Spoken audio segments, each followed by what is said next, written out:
Ivan pegou 2 Ibanez dele e fez um baixo de dois braços. Ah, é? E aí eu lembrei que o primeiro baixo que eu vi de 2 braços aqui no Brasil foi com o Zuzo, que foi você que fez. Eu que fiz, um fretless e um... E os 2 de 4 cordas, né? 2 de 4 cordas, ele só toca 4. Você viu como ele toca? E o Zuzo, sim. Ele põe os acordes no meio e slepa nos pontos. O Zuzo é outro músico assim, especialista. Ele era muito top, porque ele teve aula com o Chico Gomes, só que ele batia nas 2 cordas no meio e depois tocava a corda. Pá! E ele slepava no Mi e no Sol, com as notas aqui. Então ele É uma técnica incrível. E aí, um mais do que o outro. E eu acho interessante isso, porque eu sempre observei, gostei assim, de ver os meus amigos tocando, né? Principalmente caras assim que vêm com uma... Por exemplo, vamos falar do Zuzo por causa do baixo de 2 braços, né? O Zuzo foi um cara que veio com uma técnica que assim, aí tem aquela situação, mas essa técnica, essa coisa aplicada, não dá para fazer tal tipo de trabalho, ou não dá para gravar não sei o quê, não dá para ser um... Não importa, o que importa é a arte. O cara que está desenvolvendo, né? O Chico Gomes, né? Desenvolveu um triplo domínio. Pô, se o cara vai desenvolver, vai ficar igual? Para mim o que importa é o que o cara está trazendo de novidade e de material para o mundo do contrabaixo evoluir. Agora, se isso é aplicável, se isso entra no mercado, não importa, cara. Eu acho que ninguém que vem com uma onda dessa está preocupado com isso, cara. Eu nunca fiquei preocupado. O cara está lançando, não importa. O que vai acontecer, só Deus dirá. Já começou a entrevista, gatão. Puta, então olha aqui, ó. Nós estamos aqui com esse monstro. Meu irmão aqui, Serginho Carvalho, conheço há uns 30 anos. Putz, por aí. Graças a Deus, que sorte a minha, né? E o Serginho veio aqui dar a honra de participar do nosso programa. Estou lá com o Kenny Smith dele, nós estamos arrumando lá, o Davi já está pulindo os trastes, daqui a pouco ele vai trazer para cá para a gente ver como é que ficou. Eu acho que vai correr tudo bem. Mas então... É que não vai ter a vinhetinha dele hoje, mas tudo bem. Putz, tem que tocar uma vinheta, mano. A gente grava daqui a pouco uma vinhetinha. Boa. Ó, ele vai gravar a vinheta depois o pé vai montar. Não, é agora, é ao vivo aqui agora. A gente está ao vivo? Tá sério, Dan? Tá, ó. Vai ser gravado tudo ao vivo.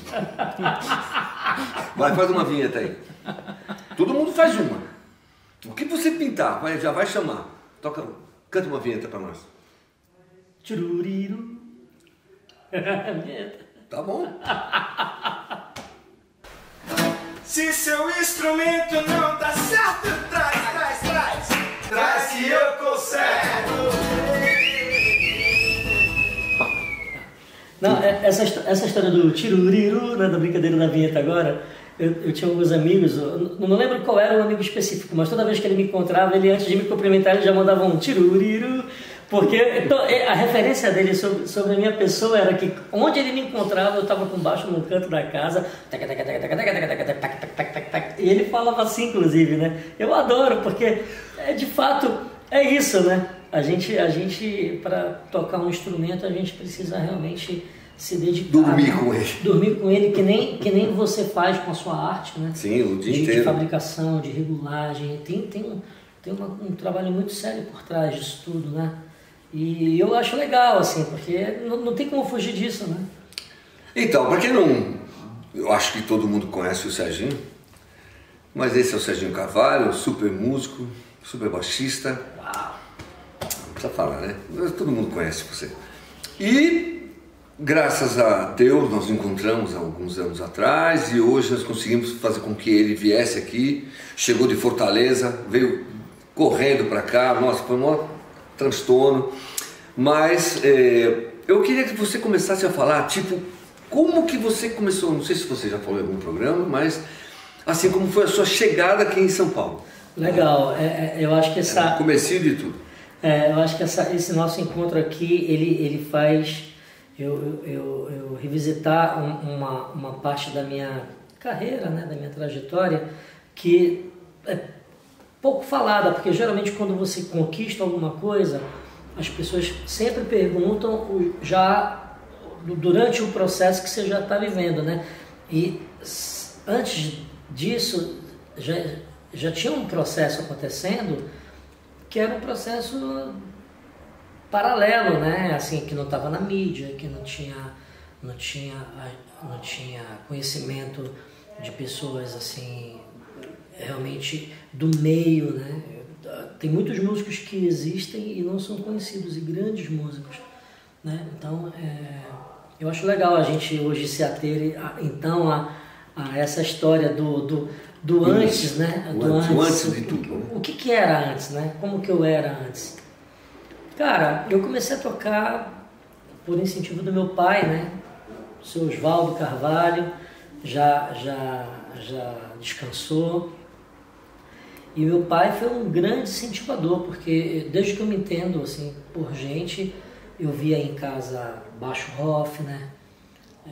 Eu ia para os tinha violão, tinha uma guitarra Giannini Apollo dos anos 60. Seu né? pai tocava? Meu pai tocava baixo, bateria e guitarra de forma muito intuitiva, né? Mas sempre muito musical. Minha avó, a mãe dele, era cantora de ópera, era extremamente afinada. A família da minha mãe também, muitos tios muito musicais, que tocavam, eram violeiros, né? Tocar violão meio que de qualquer jeito, mas tocavam. Eu sempre, desde cedo, ia com a minha mãe e os meus tios, ou até com meu pai, em bares que tinham música ao vivo, sempre me interessava. Cansei de ver meu pai, ainda peguei uma fase do meu pai tocando na banda de baile dele, no finalzinho dos anos 80, acho que ele parou. E eram bem distintas? Por exemplo, num bar era muito regional, no baile era uma coisa diferente? Geralmente era baile, né? Manaus, eu tive a sorte de crescer num ambiente onde a música tocada nos bares era MPB, que foi a escola que me formou basicamente, né? Então, assim, eu desde muito novo eu já me emocionava com as músicas do Milton Nascimento, né? Clube da Esquina, Chico Buarque, Caetano, Gilberto Gil bastante. Né? Eu sou da época que tocava as músicas do Gil na rádio, assim, de a rodo, assim, né? Então eu dei essa sorte, assim, de crescer num ambiente muito musical. Por outro lado, eu sempre gostei muito de ritmo, então meu avô, pai do meu pai, ouvia muito carimbó em casa, muita guitarrada, muito aquele estilo do interior do Amazonas, que já mistura um pouco com o Caribe ali, já é uma coisa muito... Então tudo que tinha muito balanço eu gostava, assim, eu sentia diferente, né? E aí, aí comecei a curtir, ganhei um cavaquinho, ganhei uma escaleta com 7, 8 anos, e aí com meu pai sempre com violão em casa tocando, aí me ensinou os primeiros acordes, outros primos por parte de mãe também me ensinaram algumas coisas. Então a música ela foi vindo assim na mesma intensidade que eu crescia, né? 7, 8, 9, 10 anos e a música vindo junto. E aí eu comecei a tocar nas bandinhas de amigos em Manaus, né? Do condomínio que eu tocava, aí montamos banda de colégio, eu sempre nas bandas. Então eu passei pela bateria, eu nunca tive bateria em casa, então eu tocava quando tinha ensaio na casa do cara que tinha a bateria. Aí passei para guitarra, meu pai tinha uma Nivico, lembra dessa guitarra? Nivico japonesa, pesada. Ela lembra uma tunante, assim, ela parece uma Music Master da Fender, aquelas guitarras mais antigas. Eu sei o que é. Uma Nivico. Depois dá um Google nessa marca. Essa marca, e ela era assim, ela tinha o pickguard espelhado, eu acho que ela até... De metal. De metal. Ah, eu sei qual ela é. Ela era vermelha, quase vinho. E ela tinha 2 interruptores aqui de parede. De Selentoque. Antiga, pesada essa guitarra. Mas eu lembro que a madeira do braço era um jacarandá bem bonito, e era bem redondada, assim. Eu sei como é que a corda só saía assim. Elas eram muito redondas, muito antigas. E aí essa guitarra foi a minha primeira guitarra. Então eu comecei tocando bateria, depois eu passei para guitarra, e aí quando eu decidi ser baixista, que foi quando meu pai conseguiu fazer eu entender o meu ouvido a se educar para ouvir aquela frequência grave dos discos e das músicas. Filtrar, né? Porque eu não conseguia, ele falou, mas o baixo está aqui, eu não conseguia identificar o... Não conseguia. E aí eu acho que por isso eu demorei para passar para o contrabaixo, porque a partir do momento que eu passei, eu casei com o instrumento, né? Faz parte da minha vida, o baixo, né? E quando eu entendi aquele som e a importância daquilo, aquele grave, me emocionou, olha que coisa louca, né? Foi aí a minha escolha pelo instrumento, porque você pensa assim, todo adolescente quer aparecer num palco tocando numa banda de rock. E guitarra, né, cara, que é o instrumento que aparece. Cara, o baixo, ele é totalmente coadjuvante, né? Naquela época era bastante, mas o que me fez a cabeça de escolher o instrumento, independente do salto que o baixo deu tecnicamente, com todos os baixistas geniais que apareceram no decorrer dos anos 80 para cá, foi essa coisa do grave, cara, da base, sabe? O instrumento dava conforto para todos os instrumentos, exatamente, desse pulso. E até hoje é o que me emociona no contrabaixo, assim. Né? A gente, com o passar dos anos, vê inúmeros baixistas surgindo com técnicas absurdas. A gente acaba tendo que estudar para poder não ficar tão defasado diante das técnicas. E é gostoso você estudar uma técnica nova, poder fazer um negócio diferente. Mas eu costumo dizer que se eu pudesse escolher assim, onde eu queria estar, assim, hoje, assim, se eu pudesse pegar uma fase do contrabaixo, né, tecnicamente falando, eu queria estar ali na frente do Jamie Jamerson da Motown, vendo ele tocar ali aquelas músicas com aqueles baixos gruvados pra caramba, com aquele prestígio com um som desse tamanho, assim. Então é uma questão de gosto, né? E o estudo, porque você começou na bateria, tem um estudo de percussão, de batida, de beat, depois guitarra também. Zero estudo. Lá em Manaus não tinha conservatório, não tinha escola de música. Todos os músicos que surgiram na minha cidade foram músicos que nasceram com um talento extremo, assim, e uma facilidade, uma vocação para o instrumento, né? E eu tive fui presenteado, né, por esse dom de ter uma certa facilidade sem ter um mentor, né? O meu pai poderia me ensinar algumas posições, algumas coisas, mas um professor é um cara que estuda especificamente o caminho, né? E ele te passa ali de forma muito didática para você desenvolver. E a gente se desenvolvia lá ouvindo fita cassete, tirando música, e era tudo na tora, como fala, né? Era tudo na marra mesmo. Tem o seu lado legal e tem o seu lado difícil, né? Porque eu acho que a gente, quando aprende a tocar de ouvido, por exemplo, se a gente se condicionar a isso, a gente acaba esquecendo o outro lado do estudo, que é o estudo teórico, né? Tem muitos trabalhos que a gente precisa ter uma leitura, que eu já não tenho, por exemplo. Eu sempre desenvolvi muito a parte emocional e cerebral e técnica, né? E fui deixando de lado a parte acadêmica, assim. Hoje eu corro mais atrás disso. Primeiro que eu amadureci essa questão, né, de precisar ter que estudar isso, e segundo que às vezes aparecem trabalhos para eu gravar que o cara joga a partitura lá na frente e eu acabo sempre tendo que catar um cavaco ali e pedir para gravar de novo, ou pedir para alguém me ajudar naquela leitura ali. Eu falo isso numa boa, porque é tão bom quando você consegue falar as coisas que são verdadeiras, porque é isso que acontece de fato, né? Sem maquiagem mesmo.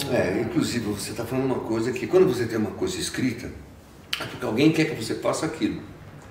Agora, a sua intuição, que eu conheço, quando você gravou o disco do D, a música do Dani, você nunca tinha ouvido a música, foi lá e gravou em 10 minutos. Foi intuitivo e ficou a coisa mais linda do mundo, porque só pelo instinto. É coisa incrível, aquela gravação que você fez. Sim, eu lembro, nos emocionamos muito, não tem como, né, a gente se emocionar. Mas você tocou num ponto que é importantíssimo mesmo, assim, pra gente falar para músicos estudantes que estão começando agora, principalmente. Quando você chega com a sua arte, onde você tem uma capacidade de criação e você tem apenas que reproduzir a ideia de um arranjador, de uma outra pessoa, que eu acho maravilhoso, eu adoro trabalhar dessa forma também, porém a falta do estudo teórico te dificulta mais o trabalho. Quando você chega e a pessoa quer a sua criação, aí você está dentro da sua zona de conforto, porque você desenvolveu a criatividade, você tem sensibilidade, você acredita na canção, então você acaba se colocando de um jeito e dando ideias ali que dificilmente não vão funcionar, né? Mas é importante a gente... Você falando assim, eu estou me baseando pelo que você foi... Você gravou a música do DE, né, que foi feita por Dani. E depois, quando você estava lá passando, sabe, uma vez lá, eu falei que estava gravando o disco da Laura. Eu falei assim, pô, deixa eu gravar uma música lá. Eu falei, pô, meu, lógico, né? Vai lá, grava lá uma música, pô. Aí eu cheguei lá e falei assim, Tiguez, gravei todas. Eu falei, pô, todas? Não, deixei uma. Isso deixou uma pra mim. Mas tudo bem. Eu falei, putz, ainda bem, né, que ele gravou todas, né, meu? Meu, e tudo, meu, tudo, nossa, você ouve o baixo, eu falei, depois eu tive que tirar tudo, né? Tive que tirar, porque eu tenho que tocar. Mas tem umas partes que eu não tirei, né? Você tem que me passar, porque é bem... Mas como foi intuitivo, acho que nem ele vai ter que dar uma lembrada também, porque ele é lindo a intuição, mas a gente, quando quer uma pessoa tipo o Serginho Carvalho, ele vai, pronto. Você fala, eu quero o Serginho Carvalho. Então você não tem que escrever. Você tem que falar assim, ó, toca isso aqui. A música é assim, ó, toca 2 vezes a música e já tem o baixo na cabeça, pronto. Perfeito. Mas será que você não perderia esse feeling se você tivesse tido a parte acadêmica muito cedo? Você desenvolveu organicamente ali aptidões que você não desenvolve estudando, né? É muita coisa de sentir música, sentir acorde, experimentar, né? Eu acho que quando a gente fala de estudo, assim, de um modo geral, eu acho que tudo é positivo, na verdade, né? Tudo é para acrescentar, para somar. Então, dificilmente eu acho que eu teria um negativo nessa escolha, por exemplo, de me aperfeiçoar primeiro na parte acadêmica. Por exemplo, eu cheguei de Manaus muito cru, tocava de ouvido, super intuitivo e ganhei uma bolsa de estudos no Clã, na escola do Zimbutril. Fiquei 2 anos no Clã, de 95 a 97, que foi o meu retorno para São Paulo em 94, porque eu conheci o Tiguez em 92. Vim para cá em 92, passei 92 inteiro aqui, voltei para Manaus em 93, 4 de abril de 94 eu retornei para São Paulo, decidido a tentar arriscar tudo no meu sonho de virar músico. Se não desse certo, aí eu voltaria para Manaus, me tornaria provavelmente um músico amador e faria uma faculdade, sei lá, de educação física, que eu sempre gostei, ou de odontologia, que eu também tinha isso na cabeça de um dia ser dentista, enfim. E aí acabou que eu vim em 94 para cá e estou aqui até hoje e vivendo de música, né? Tentando não deixar essa paixão pela arte se apagar com todas as dificuldades que um artista vive, né? No altos e baixos da profissão, em ser autônomo, né? Tem tantas questões, mas assim, eu lembro que na época do Clã foi um presente assim, para mim ter a oportunidade de estudar um pouco teoria musical com Luiz Chaves, com Conrado Paulino, né? Eu lembro do Fernando Mota, um grande mestre de piano. O Clã foi realmente o Pércio Sacca, baterista. Foram pessoas que me conheceram naquela época e enxergaram ali um menino com um talento, né? Mas super cru, assim. E aí eu cheguei em São Paulo e dei de cara com os mestres, com os caras voando, tocando pra caramba, e aquilo me assustou, porque eu falei, cara, não vou chegar nesse resultado nunca, né? Porque precisa de muito estudo, muito tempo, e para eu ter muito estudo, eu teria que ter um respaldo financeiro de não me preocupar com conta, de não me preocupar com aluguel, onde morar, porque eu teria um respaldo, né? Que infelizmente eu não pude ter, né? Minha família, meu pai na época não tinha condições de alugar que fosse um kitnetzinho e bancar tudo e falar só vai estudar e desenvolva. Não, eu tive que trabalhar muito cedo, então eu vivia muito esse conflito.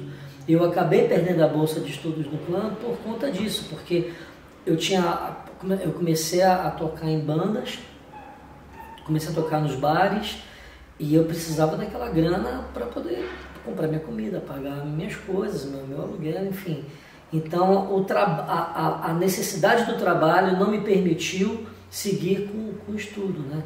Mas talvez se eu tivesse me dedicado muito para a teoria naquele momento, eu tivesse que correr muito mais com a parte técnica. Então assim, o que é melhor, o que é pior? Tem gente que fala, cara, você saber teoria é legal, mas se você não souber tocar o instrumento não adianta nada você saber teoria. De fato, mas eu acho que vale para quem está do outro lado vendo a gente, principalmente quem está começando na música agora, se conseguir conciliar essas duas possibilidades, com certeza o resultado vai se você tem disponibilidade, se você tem talento, vocação, né? Porque isso tudo faz muita diferença na hora de você assimilar. A facilidade, eu vejo o dom como uma facilidade. Se você não tem dom, fica mais difícil, mas você pode vencer no cansaço essa dificuldade, né? Agora, realmente, quem tem o dom, ele sobe do segundo andar do elevador, e a gente que não tem e quer chegar num resultado legal, vai ter que... Do mesmo jeito que hoje, há um tempo atrás, você se resolveu entrar na parte teórica, conhecer mesmo realmente a música, o Demian também, ele sempre tocou de ouvido, sempre foi um músico que tocou muito bem, mas ele não tinha conhecimento. Aí ele começou a estudar agora música e dá aula de música por partitura, por tudo. Ele estuda música hoje, o que ele não fez antes, agora ele está estudando para saber o campo harmônico, o negócio de improviso, porque era tudo intuitivo também. E ele está entrando agora num clima de estudar mesmo. Aqui eu posso usar isso porque eu estou com esse acorde. Uma coisa de músico, coisa que eu não sei. É didático. Eu sempre fui intuitivo, sempre toquei mal mesmo, mas nunca fui desses caras que... mesmo se estudasse, eu tocava do jeito que eu sempre toquei. Mas então, e depois você... Bom, isso é essa parte de começo da sua trajetória. Que a primeira vinda foi em 92. Que foi onde nós nos conhecemos, e o Tiguez, o Tiguez, ele me adotou, assim, né? Um músico, como um garoto que acabou de chegar. Primeiro, ele curtiu a minha pessoa, a minha energia. Claro. Né? Eu sempre fui um cara muito respeitoso, sempre... Graças a Deus eu sempre aprendi a chegar na casa das pessoas, a ser uma pessoa respeitosa, educada, e isso me abriu muitas portas, né?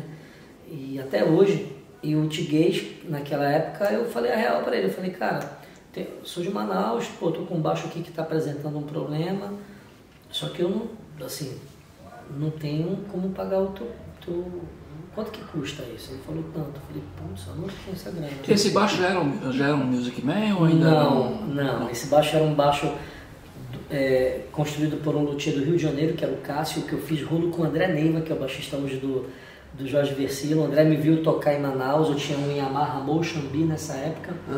E aí eu fiz um rolo, e ele apareceu lá com esse baixo de luthier, que eu já era pirado em baixo de luthier. De 5 cordas headless, e o André chegou já em Manaus tocando muito.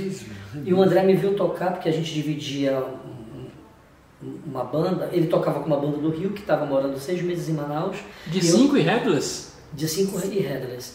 Esse Cássio era bom. E eu tocava com um artista local da terra, né? Lógico, local da terra, nessa casa que chamava Papagaio. E era na beira do Rio Negro, assim, na praia da Ponta Negra. Era um lugar muito legal, mais badalado da cidade. E eu muito novo, eu comecei a tocar com os artistas mais importantes, assim, de Manaus, né? E isso foi muito legal para o meu desenvolvimento, assim. E para eu entender que eu queria tentar trabalhar aqui no eixo Rio-São Paulo. Na verdade, eu queria ir para o Rio, né? São Paulo foi um acidente de percurso e acabou que eu nunca morei no Rio. Moro em São Paulo há 30 anos, já trabalhei com alguns artistas do Rio morando em São Paulo. Então a vida é muito engraçada, né? As coisas acontecem assim, depois que passa um certo tempo que você vai olhar para trás, você dá risada, porque não faz sentido, né? Eu querer a minha vida inteira morar no Rio e de repente vim para São Paulo e fiquei, cara. E putz, estou aqui até hoje, né? Mas o Mark passou por essa experiência, Mark Lambert, de morar no Rio, e ele falou, show, São Paulo. O Mark Lambert é um americano que toca meio MPB, ele faz um negócio meio... Tem uma linguagem dele que é meio MPB, uma coisa bem... Eu não tinha esse conhecimento nessa época, porque todos os artistas que eu ouvia eram do Rio, então para mim era o Rio de Janeiro, né? E aqui em São Paulo era a galera do jazz, era a coisa do fusion, era a galera do Rio mais pop, que eu sempre me enquadrei nesse lugar de ser um músico com uma visão mais pop. E São Paulo, a galera do jazz e do fusion, que aí todo mundo falava assim, pô, se você for morar em São Paulo, você vai tocar pra caramba, porque lá a galera toca muito, não sei o quê.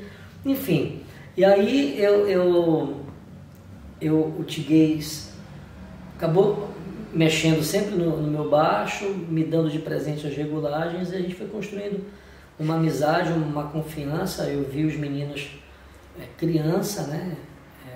Então a gente tem uma história aí bem bonita de amizade, né? De convivência, linda, maravilhosa, de aprendizado. Eu sempre fui curioso com relação à regulagem. O Tiguez foi um dos primeiros caras que me deu esse suporte de conhecimento, né? Uhum. Depois eu conheci o Márcio Benedetti também, que foi um cara também muito importante, muito me recebeu também com muito carinho.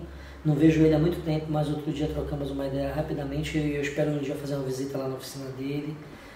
Porque é bom, né, você passar, depois de um certo tempo, falar, pô, bicho, você é importante para mim, obrigado por tudo. E aí, depois do Márcio, eu conheci o Zaga, que virou meu parceiro, né, começou a fazer baixos para mim, assim, tive muitos baixos do Zaga, tenho até hoje, uso bastante, e essa parceria aí, pô, já dura 23 anos, né?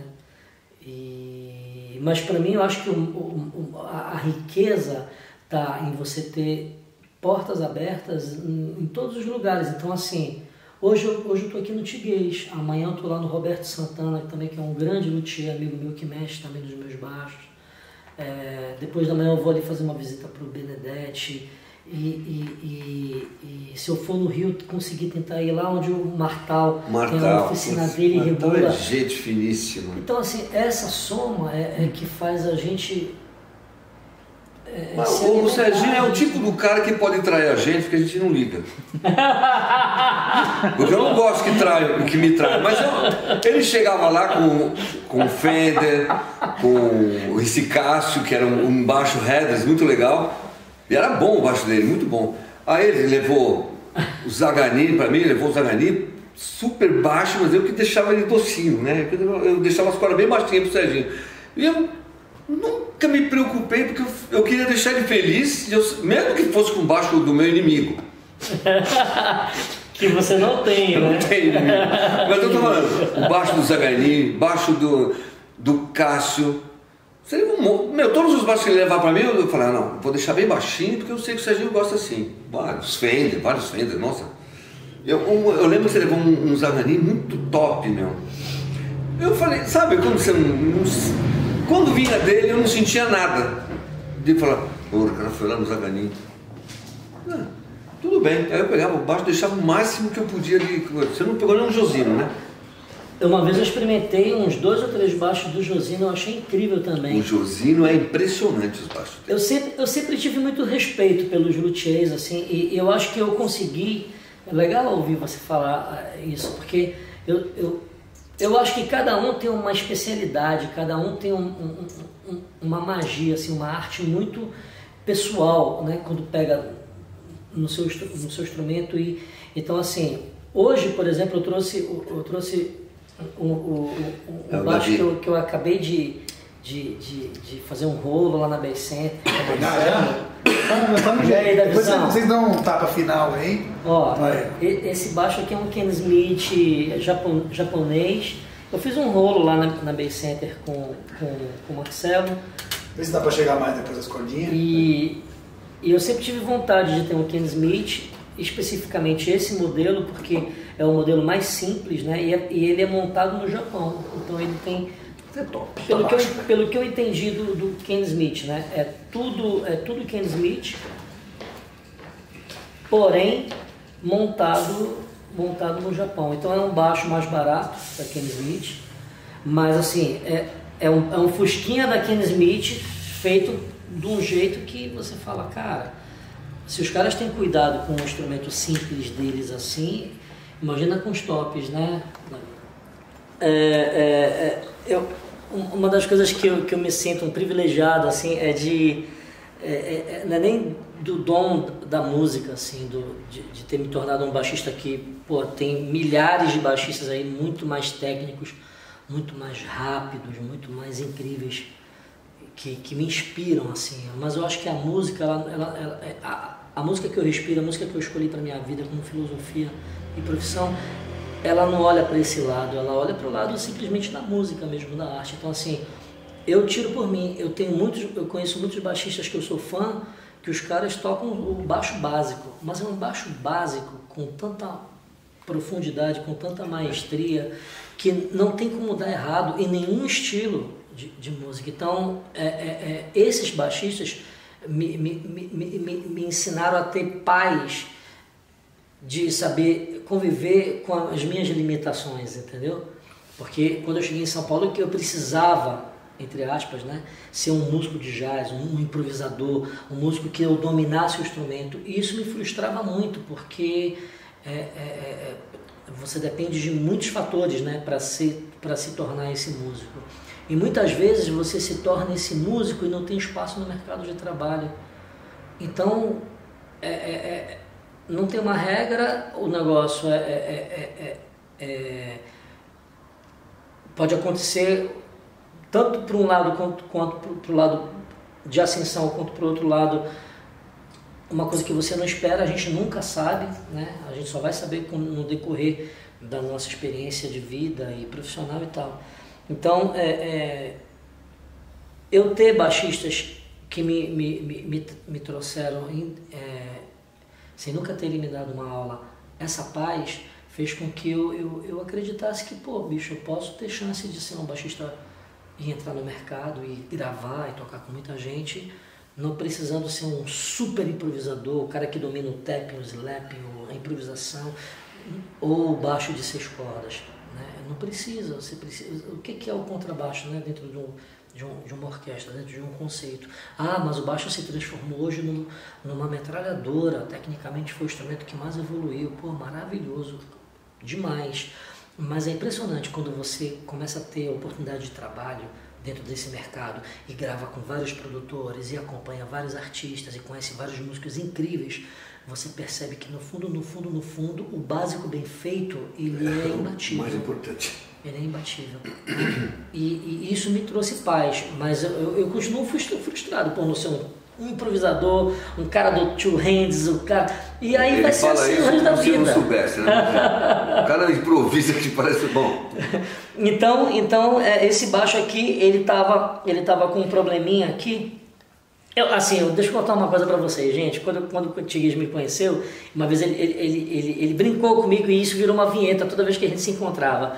Ele falava, o Serginho, o baixo tem que estar embaixo do traste, cara, porque senão ele não gosta. E de fato, eu tocava com a corda 0,40 e tinha que ser tudo muito colado, muito colado. Por quê? Porque eu não tinha força na mão, eu não tinha... eu não praticava muito exercício técnico para fortalecimento dos dedos, do musculatura do braço, né?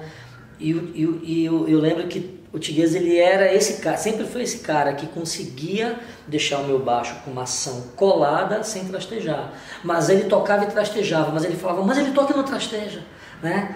Era uma outra pegada, era uma outra onda. Eu perdi completamente aquela regulagem graças a um Music Man Stingray 5 cordas que eu comprei, que foi o baixo que você perguntou agora, que eu comprei em 95.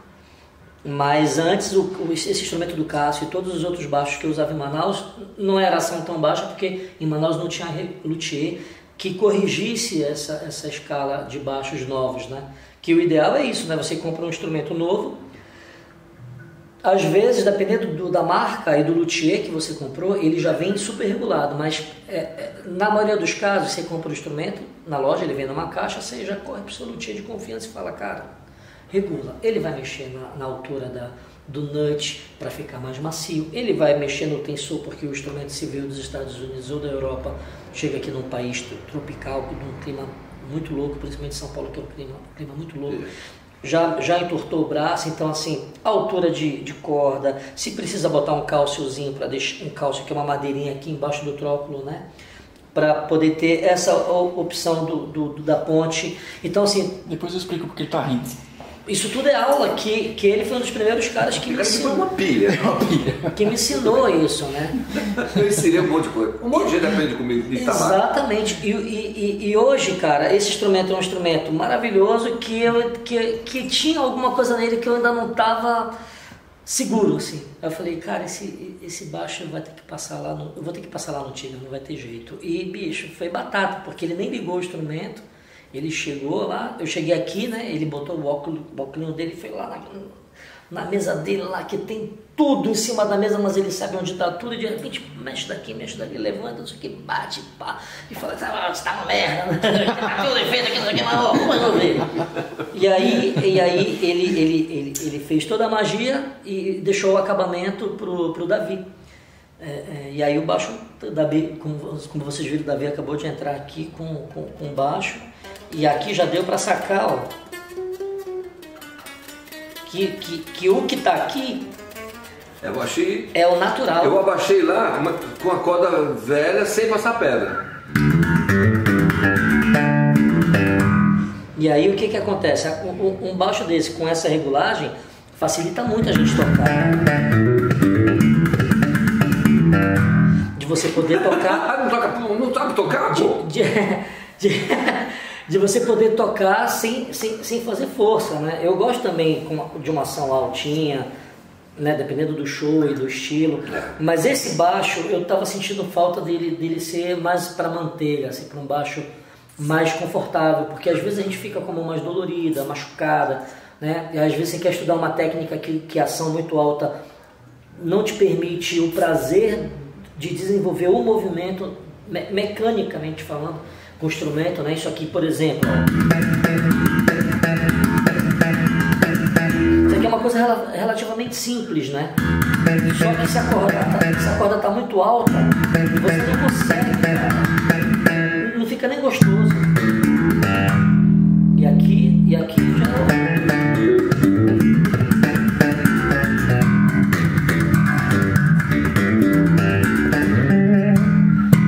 já já dá prazer de tocar no instrumento. E, enfim, deu certo, né? Eu trouxe no lugar que eu sabia que essa magia ia acontecer, porque é a especialidade desse garoto aqui, né? Do mestre português. Eu sou um simples garoto velho. É, isso aí. Putz, eu estou feliz de ter dado certo. Aí você agora você é só tocar, hein? Eu e a vinheta. A vinheta? Vamos fazer uma vinheta diferente. Vamos fazer uma vinheta que é uma música que eu compus quando eu estive na África, que tem uma árvore lá que chama embondeiro. Ela é uma árvore, ela parece um bonsai, só que ela é uma árvore grande, mas ela é uma árvore grande, adulta, anã, né? O bonsai é uma mini árvore, né?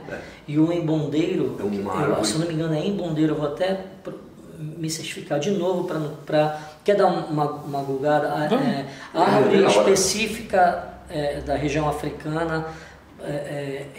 Se você colocar embondeiro, eu acho que ela vai aparecer, porque eu tenho quase certeza que é esse nome. Se não for... porque lá tem muito baobá, né? Mas é famoso. O baobá é do Pequeno Príncipe. Baobá é enorme. Mas é do Pequeno Príncipe. É um prédio. Essa é mais... Embondeiro, árvore sagrada. Embondeiro, árvore sagrada. E aí quando eu estive lá, tudo... Ou baobá.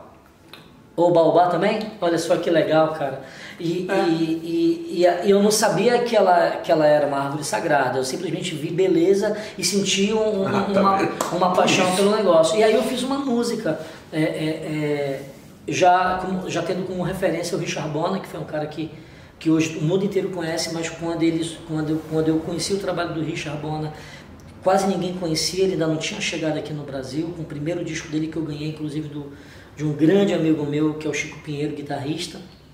O Chico foi para New Orleans, se eu não me engano, fazer um show com o Chico César, e aí descobriu o trabalho do Richard Bona e falou, Gito disse Gito, né?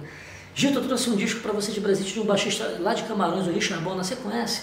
Eu falei, nunca ouvi falar, cara. Ele falou, pô, bicho, me lembrou você pra caramba. Eu falei, deixa eu ouvir, né?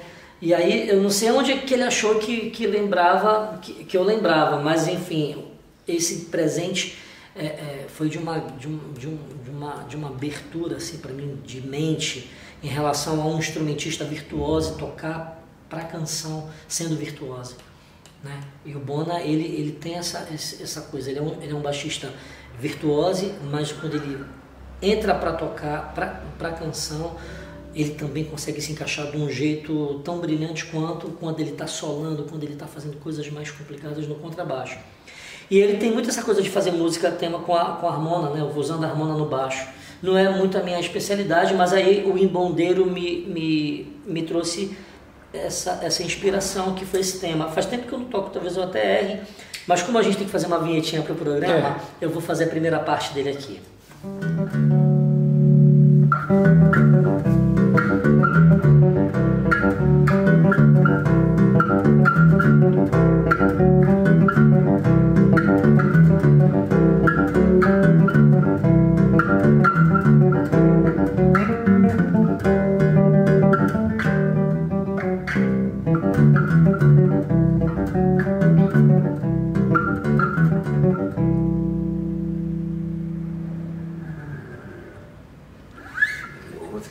Fica como vinheta, né?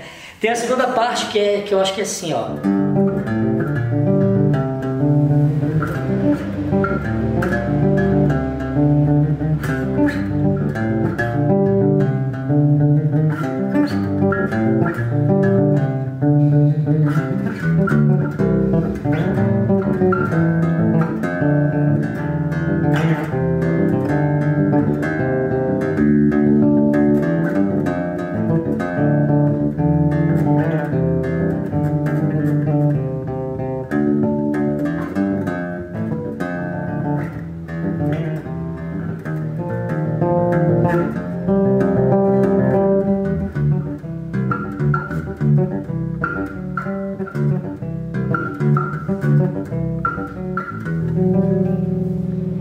Então o Imbondeiro deu o nome de Imbondeiro, né?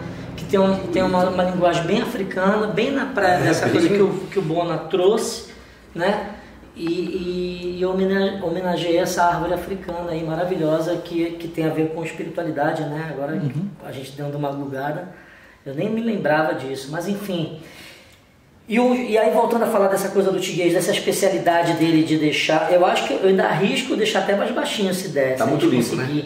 Não, pra ficar mais fácil ainda, né? Mas tá muito baixo. Mas ó, já tá, ó, eu não sou do tap, mas já...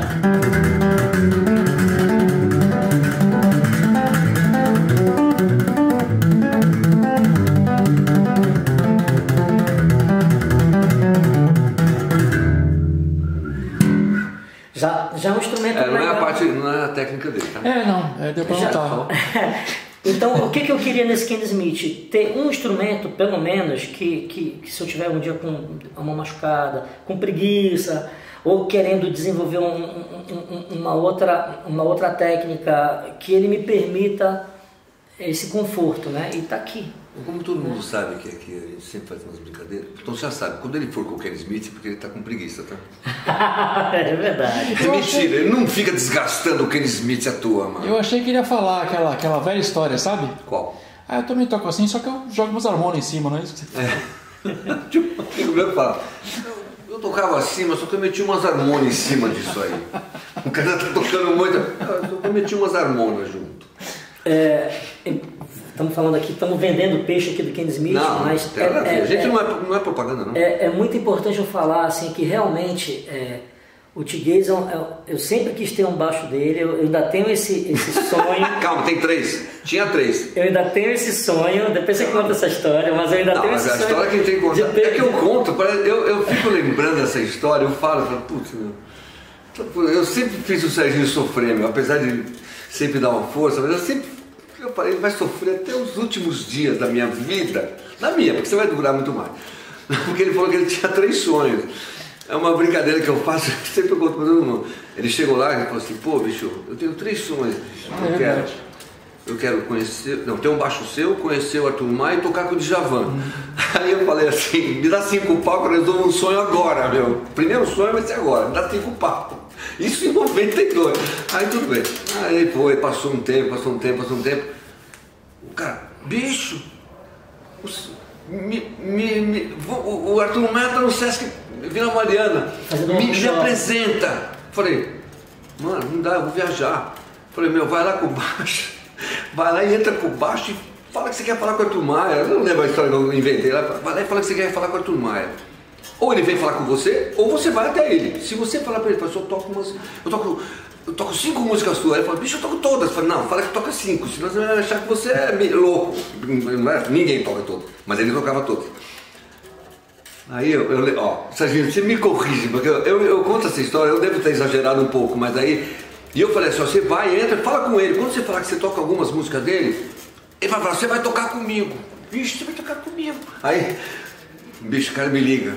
Tiguez, você não acredita, bicho. Fui lá, falei, conheci o Arthur Maia, falei pra ele que eu tocava umas músicas, ele falou, bicho, você vai tocar comigo.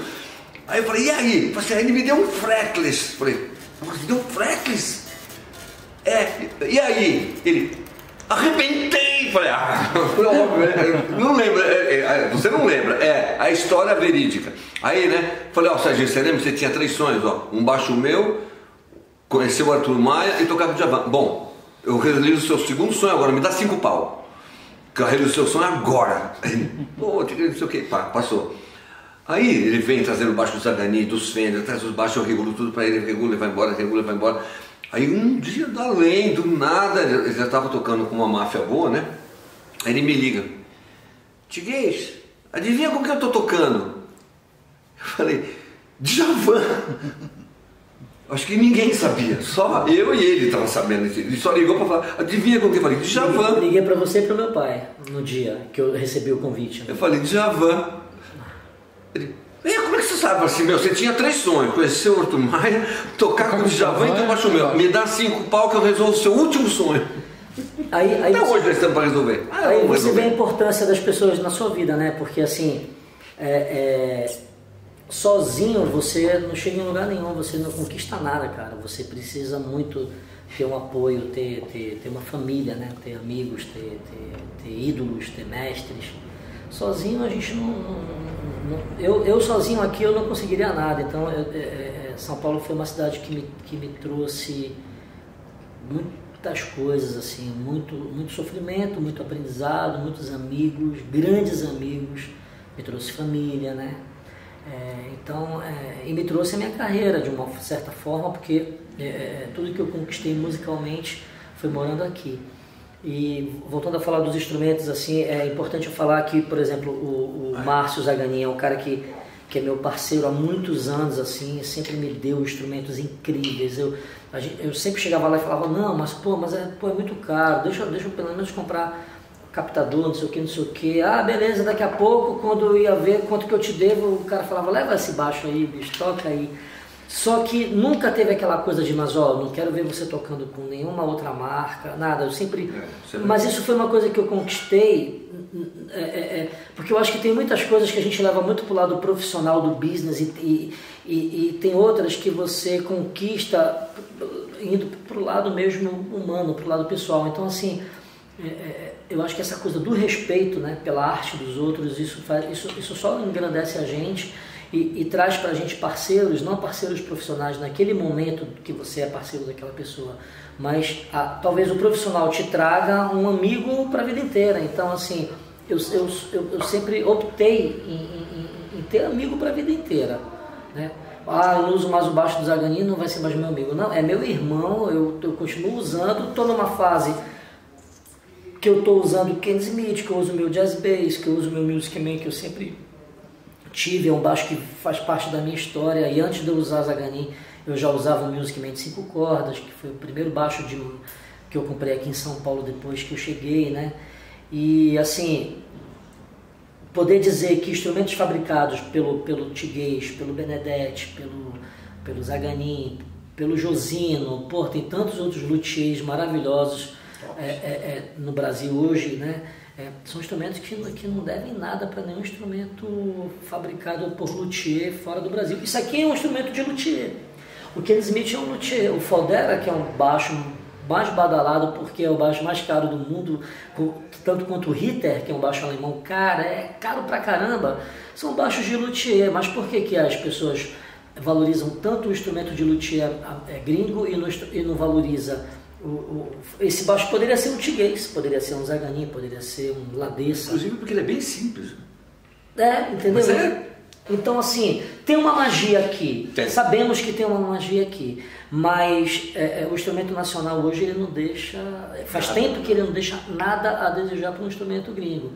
Né? Então, o que me deixa feliz é poder transitar, poder estar aqui hoje e amanhã estar lá almoçando com o Zaga, ou lá na oficina do meu amigo Roberto Santana, ou lá no Benedetti, que faz tempo que eu não vejo, eu estou com saudade dele, para pôr o assunto em dia. Então, assim, nada impede, eu acho que essa construção é muito mais importante para mim, me dá muito mais ânimo de seguir em frente do que fechar com uma empresa, não ser mais daquela empresa e encerrar ali uma relação, né? Em relação aos artistas que eu toquei, eu também tenho esse cuidado, eu acho fundamental eu passar por um trabalho e poder ir num show e ser bem recebido por esse artista, poder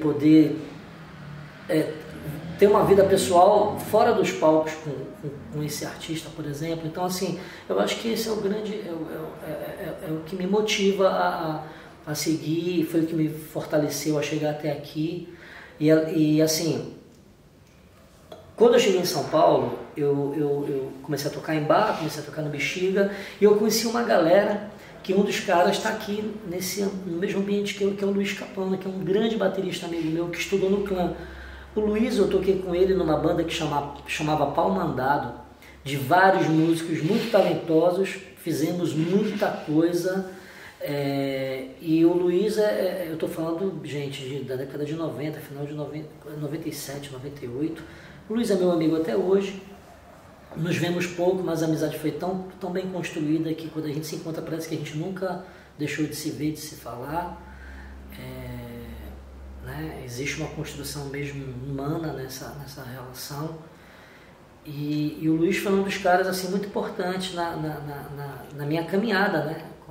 Como um cara que veio de Manaus para correr atrás do seu objetivo em São Paulo. O Pau Mandado foi uma banda muito importante, porque não é uma banda do mainstream, não é uma banda conhecida, não são artistas conhecidos, mas através do Pau Mandado, nessa época eu já tocava com o Oswaldo Montenegro, que foi o primeiro trabalho de grande porte, vamos dizer assim, que eu entrei, né? Foi o Oswaldo, com turnê nacional e tal. Mas antes do Pau Mandado, teve o Professor Antena também, que foi uma banda de uma grande gravadora, que eu fui indicado, e eu fiquei um tempo ali. Foi a primeira banda, talvez, que eu morando em São Paulo, eu peguei um busão para ir tocar em Curitiba, em Porto Alegre, para um músico de Manaus que que nunca saía de Manaus para tocar em lugar nenhum. Então, assim, esse lado B da minha trajetória, que eu acho que é legal deixar registrado aqui, porque pouco eu tenho a oportunidade de falar, né? Eu sempre pergunto, mas como é que foi para você chegar no trabalho tal, como foi para você gravar com fulano de tal? E eu sempre tive vontade de falar desse lado B, né? Que se não fosse esse trampolim, essas oportunidades que eu tive em São Paulo, talvez eu não tivesse tido a chance de ter meu trabalho conhecido por alguém que depositou um voto de confiança no meu som e na minha pessoa, né? Porque as duas coisas têm que andar lado a lado religiosamente. E Pipoco tocou muito na rádio.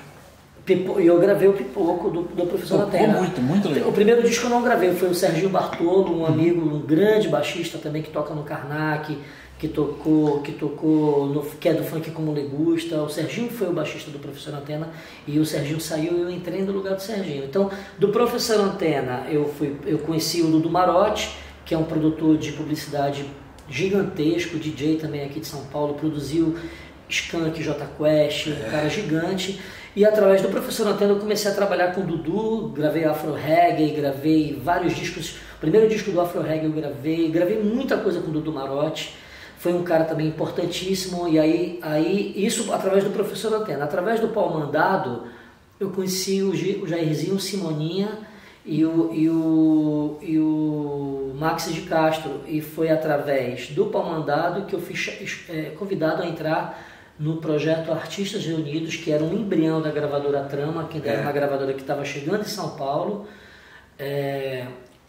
liderada pelo João Marcelo Bosco, de grande produtor também, seríssimo, cara, muito sério dentro desse segmento de produção e conhecimento musical, histórico, realmente um mestre. E através do Pau Mandado eu comecei a tocar com os Artistas Reunidos. e através dos artistas reunidos eu tive acesso ao Djavan. Então olha como uma coisa é. E do Djavan para cá muitas outras coisas aconteceram, mas assim, antes do Djavan, né, que foi, eu acho que talvez o trabalho que mais tenha me projetado para o Brasil inteiro, porque não existe a possibilidade do Djavan montar uma banda e nenhum músico saber quem é a banda do Djavan. Não existe a possibilidade, porque outro dia, conversando com outro produtor gigantesco, que é o Dudu Borges, que foi o cara que fez a ponte para eu estar hoje na banda que eu acompanho já há 5 anos, que é o pessoal da Atitude 67, uma banda que mistura pagode com rap, com reggae. São lá de Campo Grande, Mato Grosso do Sul, e eu estou com eles há 5 anos, então já foi através do Dudu Borges que me chamou para gravar o disco e ir para a estrada com os meninos. Então você vê, tudo é uma teia de indicações, de relacionamento.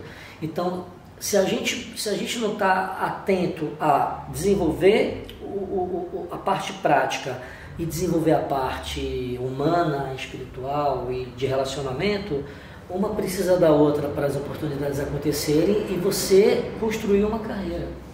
Porque caso contrário não vai dar certo. Você pode ser um excelente músico, uma técnica absurda, mas como é que é conviver e trabalhar com você? Como que você recebe de alguém a seguinte informação: eu quero que você faça esse baixo assim, ó, aqui vai ter isso aqui, não sei o que, beleza, tudo bem? Como é que você vai aceitar isso sem você ter uma experiência, um conhecimento? Então, assim, você precisa ter oportunidades para saber aceitar aquilo e mudar na medida do... e decifrar os códigos, porque às vezes um produtor te chama para gravar um baixo, uma bateria, o que quer que seja. Se ele soubesse tocar, ele tocaria. Mas ele te chama porque, primeiro, ele gostou do seu trabalho, ele confia em você e ele vai experimentar trabalhar com você. Se naquele momento você resolveu o problema dele, esquecendo que você faria totalmente diferente, você está abrindo uma grande porta assim, para o mercado de trabalho, se é a sua vontade também, porque também tem isso, né? Tem músico que estuda, fica monstro e não quer gravar disco, não quer tocar com artista, quer viver da música instrumental dele, quer viver do workshop dele, e está tudo certo, né? No meu caso, eu vivi esse conflito, mas depois eu entendi que já de Manaus, eu tinha essa necessidade, essa vontade de tocar com maior gama possível de pessoas, de músicos, de artistas, porque o meu prazer está aí, né? Em acompanhar e em tocar com vários bateras, com vários guitarristas, ser amigo de vários luthiers, tem um baixo de cada luthier que eu sou fã. Cara, e para mim é isso que motiva assim, estar nesse mercado da música, né? Então, se não fosse essa oportunidade que eu tive no Professor Antena, as peças do Oswaldo Montenegro, que eu toquei em 92, foi o ano que eu consegui me manter aqui tocando nos musicais do Oswaldo. Em 95, 96 eu entrei para a banda dele, né? E aí já fiz turnê, já toquei em Manaus, já toquei no Brasil inteiro, ganhando essa bagagem, né, de tocar muita música com nota longa, né, de entender que tem muito trabalho, que não adianta você chegar lá querendo dar nota pra caramba, que você vai perder o trabalho, né? E naquele momento eu precisava estar trabalhando para poder comprar minha comida, comprar minha roupa, meu casaco de frio no inverno, que Manaus não tem inverno, mas São Paulo tem, e naquela época era muito mais frio do que hoje, mas enfim, então as coisas, você vai mudando assim um pouco o seu foco do que você quer, né? Tem muita gente que fala assim: mas eu só vou naquele trampo se o cara me pagar, se o cara me pagar eu não vou. E às vezes é importante você fazer participações, você se doar, você emprestar a sua arte para o trabalho de alguém sem pensar em valor financeiro. Da mesma forma que é fundamental quem te contrata pensar que você vive disso e você precisa disso. Então, assim, eu tenho a impressão que em alguns momentos da minha carreira eu fui mal interpretado, talvez. E aí obviamente, quando eu falo do começo da minha carreira, eu estou falando de um garoto, né, recém-chegado de Manaus com 20 e poucos anos, que não sabe nada da vida, mas que a única certeza que ele tem é que ele precisa morar, comer, dormir e se vestir. E se ele trabalha e não recebe, de uma certa forma, até com uma certa urgência, ele vai ficar em apuros, né? Então, em alguns momentos da minha carreira, assim, eu cheguei a ser um músico, que a gente também tem que tomar muito cuidado com isso, já fica uma dica aqui super carinhosa para vocês, de que nem tudo é dinheiro, de fato, mas quando você tem uma família te dando um respaldo financeiro por trás, você se permite fazer trabalhos onde você não se preocupa quando o cachê vai sair, vai entrar, né? Quando vão te pagar, porque está tudo bem, você está morando, você está dormindo, você está comendo. Quando você depende única e exclusivamente de você e do seu trabalho, faz muita diferença você fazer um trabalho hoje e esse trabalho só cair na sua conta daqui a um mês, né? Se você não tiver outros trabalhos adiante. E no meu caso, como eu estava num processo de construção de carreira, pintava um trabalho, o outro pintava daqui a 20 dias. E aí? Então, assim, a ansiedade pode fazer você, antes do tempo, pegar o telefone e falar: oi, tudo bom? Pô, já tenho uma ideia de quando vai sair o cachê? Porque do outro lado, do lado de lá, as pessoas não fazem essa conta que você está precisando daquela grana, né? E aí, qual é a mensagem que você passa? Que você que você ou é mercenário, que eu já ouvi muito esse termo aqui, não obviamente não para mim, gente, mas eu já ouvi muito, a música que toca por dia é mercenário. Cara, então assim, eu acho que tudo tem os dois lados da moeda. Isso é uma coisa muito importante a ser falada, porque realmente eu tenho a impressão de algum momento da minha carreira, assim, talvez eu tenha sido mal interpretado por isso, por perguntar quando vai sair o cachê, por exemplo, gravar um jingle numa produtora e ligar lá e falar: pô, porque te chamavam para gravar e você não sabia quanto rolava, quanto que iam te pagar, ninguém nunca falava disso em primeiro plano, né? Já ouvi dizer por amigos meus que moram nos Estados Unidos que a primeira coisa que você conversa quando você é chamado para um trabalho, a primeira coisa que falam lá é: olha, tem um trabalho aqui, cara, a gente tem tanto de verba, você topa? Né? Aqui no Brasil já aconteceu muito de eu ir, né? E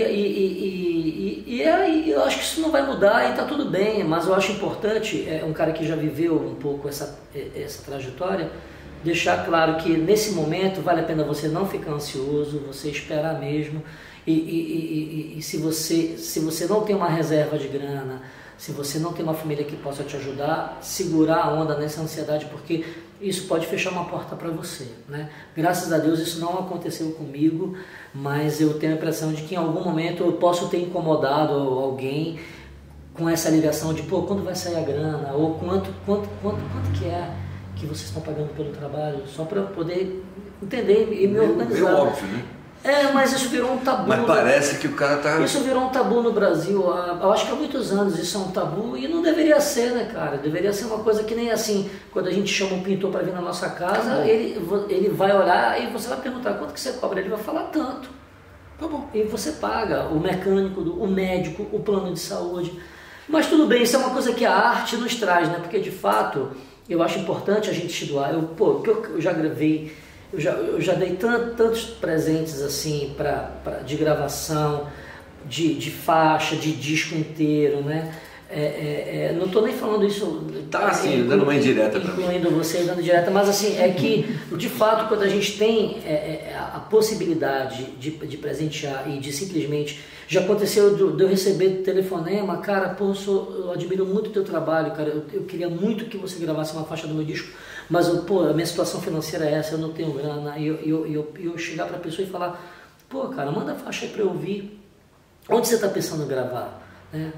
E aí eu ouvi falar: cara, vamos gravar a faixa, mas aí quanto que você cobra? Não, cara, vamos aí. Vamos. E de fato eu chegar e conhecer a pessoa e ver que aquela pessoa não tinha a menor condição de acertar qualquer valor que fosse um valor simbólico. Sim. Pelo meu trabalho, pelo meu deslocamento, pelo meu tempo, pela minha criação em cima do trabalho dele, né? Pelo meu nome assinado no trabalho dele, que traria para ele uma coisa legal, né? Assim, sempre quando olha a ficha técnica e vê, pô, o trabalho do Tiguez, na bateria tá o Carlos Bala, no baixo tá o Arthur Maia, nos teclados tá o Steve Wonder, você fala, pô, cara, que legal, vou ouvir o trabalho desse cara, né? Então, assim, você ter músicos e pessoas que já são reconhecidas no mercado, te dá, de uma certa forma, um apadrinhamento, um endorso de que o que você está fazendo é sério, né? De que você está fazendo com cuidado e tal. A vida é interessante, né? Porque a gente às vezes bota uma calça, sai de casa com aquela roupa e fala, puta, não era essa calça. Pô, não era esse moletom. Pô, não era esse tênis, cara. Esse tênis vai arregaçar meu dedo, porque hoje eu vou andar pra caramba. Nessa pergunta que você me faz, isso aconteceu muitas vezes e vai acontecer sempre. Só que aí entra a questão do respeito, né? Do respeito ao meu trabalho, do respeito ao trabalho da pessoa que está me contratando, né? E dos combinados, porque tudo é combinado, né? Tudo na vida da gente é combinado. Uma corrida de táxi, de Uber, de 99, é tudo combinado. Então, assim, aconteceu já de eu gravar e trabalhar com pessoas que eu não sentia tanto prazer, mas isso não fazia com que eu deixasse metade do Serginho em casa e viesse para o palco com a outra metade. Não, eu sempre mergulhei de cabeça, vim por inteiro e sempre tentei fazer com que aquele trabalho, entre aspas, mais simples, se tornasse algo com a minha contribuição melhor do que ele seria se eu não tivesse. Então, eu acho que isso é uma obrigação do músico profissional. Tocar com coração, com alma, profissionalismo, mesmo que seja um estilo que ele não goste, né? O fato de eu não gostar de um estilo não quer dizer que eu deva tocar mal esse estilo na hora que eu for fazer um show ao vivo ou uma gravação, né? Se for para ser assim, com esse pensamento, vale mais a pena eu delegar para um músico que tem essa visão do estilo e que sinta mais prazer em fazer aquele trabalho. Então eu acho que até isso é importante a gente passar por trabalhos onde a gente também não curta, porque senão fica muito fácil a gente fazer só o que a gente gosta, né? Quando a gente tem filho, a primeira coisa que a gente ensina para o nosso filho é justamente entender esse caminho de que nem tudo vai ser gostoso, nem tudo vai ser legal. Ah, pai, hoje tem escola. A escola é um saco, mas a hora que ele descobrir que a escola transforma, que vai dar para ele o cantinho dele, as coisas que ele quer, que ele vai poder também colaborar na vida das pessoas que ele ama de uma forma, né? Ele vai entender que, pô, era legal, a escola era legal e ele não sabia, né? Como a gente sente falta hoje da escola, da sala de aula, né?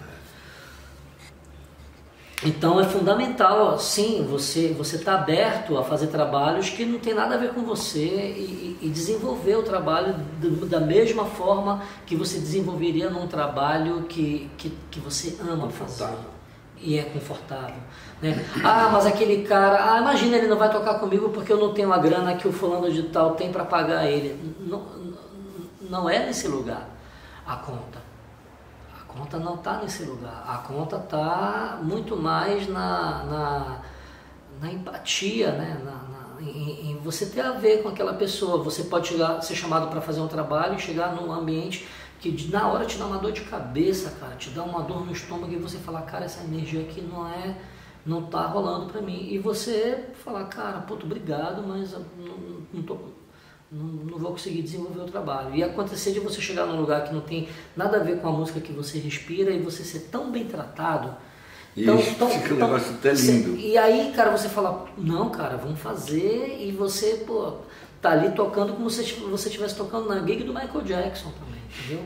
Então é muito relativo isso, né? E esse lugar de escolha, a experiência traz. Nenhuma faculdade ensina isso pra gente, a não ser que chegue um cara já quase um tio aqui, que nem eu, e encurta um pouco esse caminho diante desse pensamento de postura, sabe?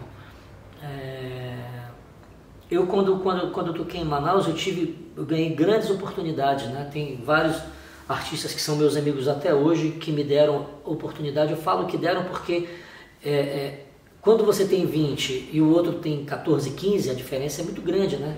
O de 20 já dorme na casa da namorada, já toma cerveja, já chega em casa às 4 da manhã. O de 15, meu amigo, deu 9 da noite. Se tu não estiver em casa, a chibata esquenta no traseiro. Isso é um fato, né? E é uma diferença só de 5 anos. Que faz muita diferença. Depois que você chega nos 20 e o cara tem 25, aí, bicho, já não tem mais diferença, né? Tem outros grandes músicos que se projetaram também aqui para o Sudeste? Ou eles são grandes em Manaus e preferiam tocar? Então, só para concluir essa coisa de Manaus. Então, Manaus, eu trabalhei com um artista local que chama Sileno Conceição, que é um cara muito grande lá na nossa cidade, que tem um trabalho autoral, é um músico de bar também. Foi um cara que me deu muitas oportunidades de trabalhar com ele, eu sendo um garoto ainda. Tem um outro artista que chama Raulney, que foi um cara que eu também fiz muito som com ele, que eu toquei inclusive nessa casa que eu citei, Papagaio, na Praia da Ponta Negra, que foi o último trabalho que eu fiz antes de vir morar em São Paulo em 92. Tinha um outro cantor que eu também tive a oportunidade de tocar, que era da Pesada, que era um professor e compositor, que chama Roberto Dibo, que é uma MPB mais de harmonia, mais encrencada, assim. E eu tive minhas bandas de garagem, toquei em muitas bandas conhecidas da turma dos colégios particulares de Manaus, com as festas fechadas nesses colégios. Toquei numa banda que chamava Wowzy Wowzy, toquei numa banda que chamava Crazy. Então eram bandas que a galera da minha geração em Manaus, todo mundo conhece. Hoje todo mundo médico, advogado, professor, mas nós vivemos isso, né? Então é muito importante hoje eu falar aqui para essa entrevista lá do B, que antes de eu chegar em São Paulo e antes de qualquer oportunidade em São Paulo, eu já vivia de música em Manaus, eu já tocava com os artistas grandes de lá. E sobre a pergunta, né, de músicos que se projetaram, conseguiram sair de lá e se projetaram, Manaus é muito longe, né? Manaus é uma cidade que assim, quando a gente tem um espírito bairrista, né, a gente já não sai do nosso bairro, né? Eu tenho essa característica, se no meu bairro tiver tudo, é muito difícil eu ir dar um rolê em outro bairro. Agora, você imagina sendo de Manaus, que está a 4.000 quilômetros de distância de São Paulo ou do Rio de avião, né, num voo direto. É longe pra caramba. O custo para você levar uma equipe de São Paulo ou Rio para tocar em Manaus é alto. Então, assim, fica tudo mais caro. O voo demora mais. Então, assim, antigamente eu ficava com raiva quando eu ouvia alguém falando, pô, eu vou tocar em Manaus, longe pra caramba. A gente que é de Manaus e a gente fica magoado, porque, pô, cara, é Manaus, que é Brasil, cara, tá tudo certo, vem e toca aqui, né? Mas realmente se tratando de Brasil, hoje eu posso falar, porque eu vivi isso na pele em horários de voo, vindo de Virote, de outro show.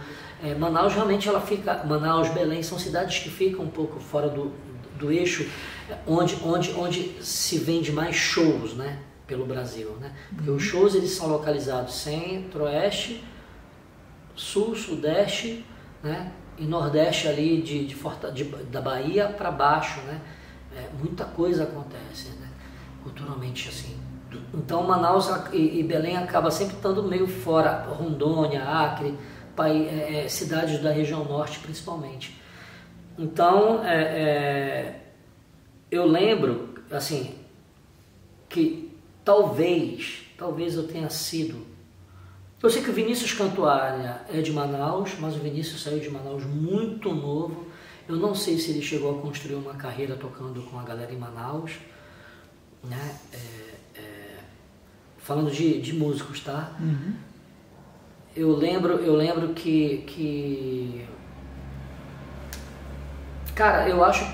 Posso estar enganado, mas eu tenho a impressão de que talvez eu tenha sido o primeiro músico de Manaus assim que saiu e não voltou. Quer dizer, voltei. Mas revoltou. 93 eu voltei. Mas voltei por quê?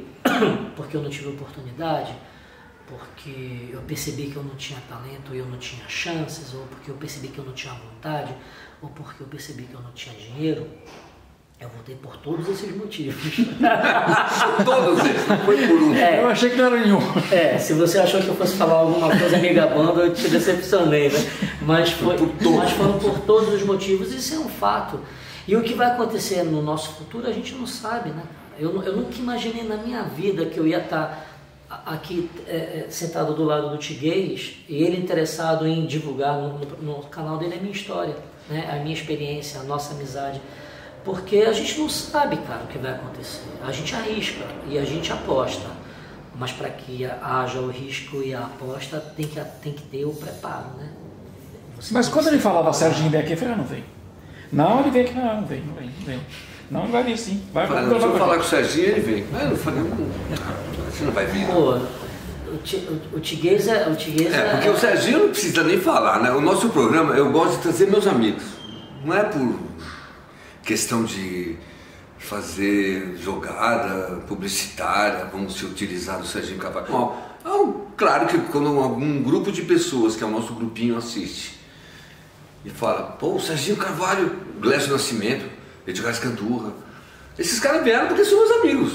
Faísca, Tomate, Maestro Zé Mas vai ser uma coisa que aconteceu, não tem nada a ver com interesse de querer falar. Claro, se a gente botar lá, Serginho Carvalho no Tiguez, aí tudo bem, né? Mas a gente não faz isso, não tem costume de fazer. Mas, como a gente sempre faz, o nosso público é orgânico. Sim. Não tem nada de monetizado, é tudo monetizado. E participante, deixa eu aproveitar que você pegou o gancho aqui. Participantes. E é uma coisa natural, não tem, é por isso que não tem um grande público, mas... Tem pergunta de assistente aqui, viu? Já? Do presidente, mandou aqui. Tato Ribeiro. Ele perguntou se era o Serginho Carvalho baixista. Falei, sim. Se for ele, pergunta como o contrabaixo chegou na vida dele, a gente falou um pouquinho, né, da sua história familiar, e como ele compôs a música Segredos, que ganhou o Samsung e Festival em 2016. Ô, louco! Pô, se ele não falasse, se ele não perguntasse, eu não tinha falado, hein, galera? Não tá aqui. Não, tá aqui. Mas aqui tem... Às vezes acontece na nossa vida uma oportunidades e as oportunidades acabam que vão vindo, e aí você começa a fazer tanta coisa, que é uma soma da sorte, do teu estudo, do teu foco, de como você se relaciona, tudo aquilo que eu acho que tem que vir junto com o som. Que aí, de repente, quando você olha, você fala, cara, eu já fiz muita coisa grande. E aí eu fico meio grilado, às vezes, de ficar falando, eu já fiz isso, já toquei com fulano, já não sei o quê, porque tem muita gente que interpreta isso de uma forma maldosa, né? E eu costumo falar para alguns amigos meus que fazem muitas coisas e são meio ressabiados nessa coisa de divulgar o que eles fazem, que, velho, enquanto a gente estiver falando a verdade e for um fato, tá tudo bem, porque de fato você fez. A gente sabe que o Pelé é o Pelé porque a gente viu o que ele fez. A gente sabe que o Jaco é o Jaco porque tá aí, cara, nos discos, nos feitos, na obra, na carreira, na genialidade. Obviamente que eu não estou me colocando, numa proporção que é do meu tamanho, que nem se compara. Mas isso não é sobre mim, é sobre nós que temos a oportunidade de fazer muitos baixos, de atender muitos músicos incríveis como você atende, que são seus clientes. Cara, é um fato. Então, assim, hoje eu estou aqui, não é porque o Tiguez está me dando uma grana ou porque o meu patrocinador está me bancando, está aqui. Eu estou aqui porque eu vim visitar meu amigo. E hoje o meu amigo me deu um presente, que foi resolver um problema no meu baixo, que se ele fosse cobrar o valor dele, eu teria que pagar o valor dele, porque ele vive disso. Mas eu estou aqui batendo um papo com o meu amigo, que por um acaso a história que ele quer deixar registrada é a minha história e ela é um fato. Então, assim, eu, de novo falando, né, como eu já fiz muita coisa, o meu receio sempre porque tem gente, cara, que às vezes leva para o outro lado, né, cara, leva para o lado da inveja, o lado da maldade. Uhum. E eu sempre costumo falar para algumas pessoas que eu tenho mais intimidade assim, quando você perceber que você está tendo inveja de alguém ou raiva pelo sucesso de alguém próximo, comece a admirar mais essa pessoa e transforme a sua inveja em admiração, porque o universo ele vai vir tão a favor de você, que quem sabe a próxima oportunidade, o próximo cara a despontar seja você.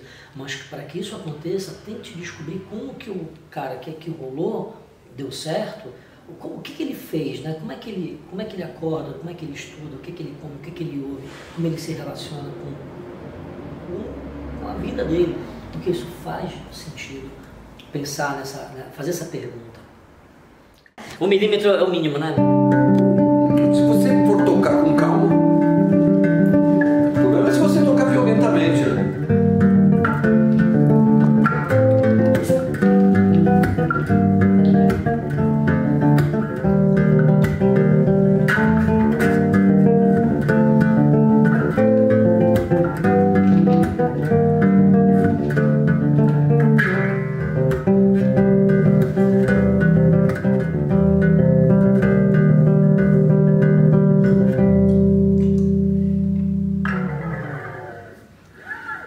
Então, os Segredos, né, foi uma música que está no meu segundo disco, que eu fiz em 2014. É um disco que eu homenageei o meu pai, que faleceu em 2013. Então, assim, eu não consigo fazer música para estourar na rádio, para massa cantar. Não está dentro de mim, apesar de eu trabalhar em segmentos que realmente... Eu tô nesse mercado, né, de música que tá para massa, assim, que é um mercado maravilhoso, assim, né? Você gravar uma música e perceber que no show todo mundo conhece, isso é muito legal, assim. É muito gratificante porque você vê a felicidade dos artistas, o reconhecimento pela obra deles, né? E eu tô ali, guardado as minhas devidas proporções, colaborando, né, de forma quase que coadjuvante, né?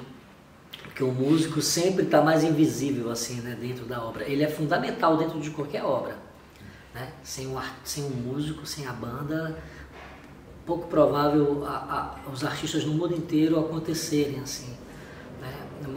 Mas somos, vamos dizer assim, anjos da guarda, né? Onde a gente está ali, porém invisível, só vê quem tem muita sensibilidade, né? E de enxergar e de ouvir. Mas a nossa profissão ela é assim e a gente já sabia disso no momento que escolhemos esse lugar, né? E tá tudo certo, tá tudo bem também. O Segredos eu fiz em homenagem à minha esposa, à minha parceira, à minha amiga, aquele clichê todo de amor, né? Que fica até meio piegas assim, mas fiz para Inês. Inês é minha companheira. A gente já está junto há muitos anos, assim, e ela é uma pessoa muito inspiradora, assim, porque além dela ser um ser humano incrível, ela é musical, ela dança, ela gosta de todo tipo de arte, é uma educadora, então eu aprendo muito e reciclo muito a minha veia artística e de absorver conhecimento, né, com ela também.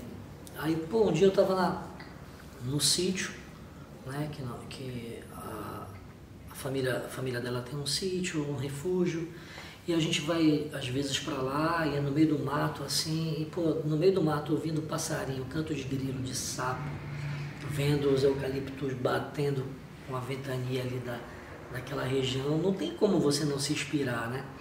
E aí de novo vem a influência do Richard Bona na minha forma de compor. E aí eu pensei, cara, é tão bonito ele cantar num tom e abrir uma voz.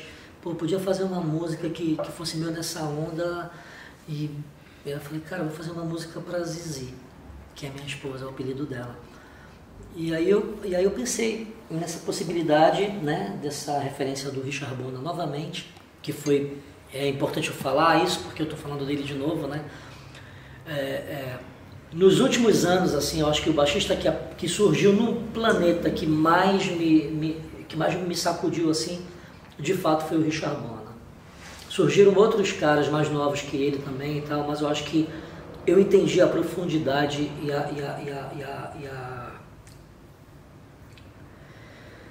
como é que se diz?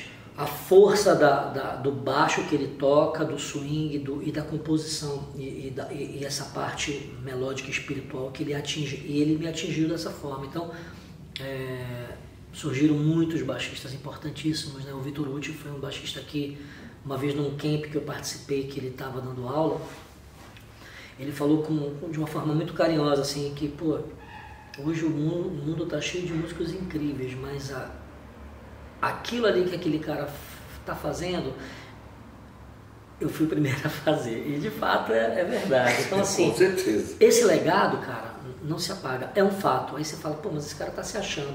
Não, ele está falando da verdade. Então, quando a gente fala a verdade e é um fato,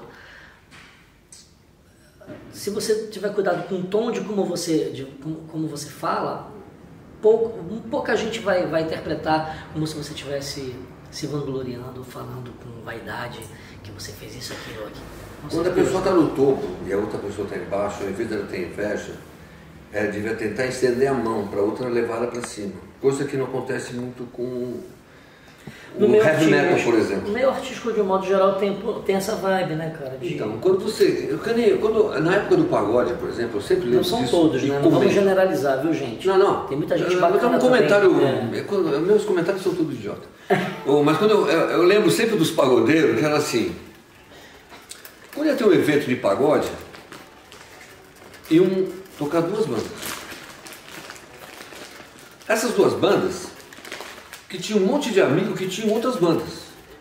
Eles convidavam todos eles que tinham, então duas bandas tocavam junto, uma banda que era inimiga da outra, entre aspas, são concorrentes, pagodeiros. Aqui, uma banda levava um grupo de pessoas que eram fãs e o outro levava outro grupo. Eles se juntavam, os dois acabavam gostando das duas bandas e isso foi crescendo nos anos 90. Coisa que no rock, principalmente no heavy metal, era exatamente o contrário. Ia ter um evento aqui hoje, o cara fazia o possível de marcar um outro evento no mesmo dia, num lugar totalmente diferente, para fazer assim, ó, cada um vai pro lado. Ou seja, quem tem mais nome leva a fama e leva o pessoal. E as bandas que estão querendo surgir não conseguem, porque não tem essa união de falar, vamos fazer uma banda grande com uma banda do mesmo estilo, menor. Porque as que vão ver a banda grande vão gostar das pequenas. As da pequena já amam a grande. Então, você unindo as duas, outras bandas vão vir depois abrir essa segunda banda que não era tão importante, mas que levou um público e que depois essa banda que vai ficar famosa vai trazer uma outra banda que vai crescer e faria não